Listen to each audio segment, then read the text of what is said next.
ঠাই দিয়ে তুই চরণে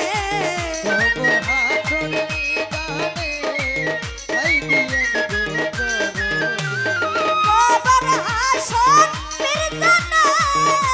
ঠাই দিয়ে তুই চরণে কোন সাধন